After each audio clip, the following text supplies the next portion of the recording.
Badan Meteorologi, Klimatologi, dan Geofisika, BMKG, memperkirakan musim kemarau tahun ini cenderung lebih kering dibandingkan 3 tahun lalu karena pengaruh fenomena El Nino.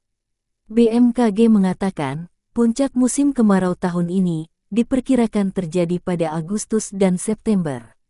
Fahri Rajab, selaku Kepala Pusat Informasi Perubahan Iklim BMKG, mengatakan 63% wilayah Indonesia pada saat ini telah memasuki musim kemarau.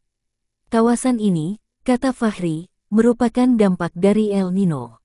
Fahri menyebutkan bahwa, dalam kaitannya dengan musim atau iklim, BMKG membuat yang namanya zona musim. Kita mengkategori zona musim di Indonesia ada 699 zona. Saat ini sudah sekitar 63% dari 699 yang sudah memasuki periode musim kemarau, artinya, yang sudah terdampak langsung dari El Nino itu sekitar 63% wilayah zona musim nanti. Fahri mengatakan, dampak dari El Nino ini yaitu, akan mengalami kekeringan di beberapa wilayah. Untuk puncak musim kemarau, diperkirakan akan terjadi pada Agustus dan September tahun 2023 ini. Namun menurutnya, waktu musim kemarau tidak sama di seluruh wilayah Indonesia.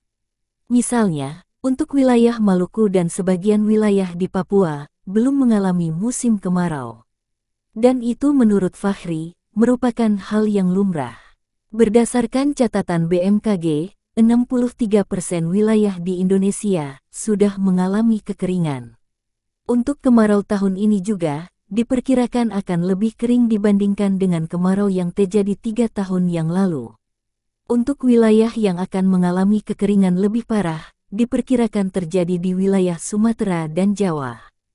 Karena untuk dua wilayah ini masuk dalam kategori zona coklat, yang berarti lebih kering dari wilayah lainnya di Indonesia.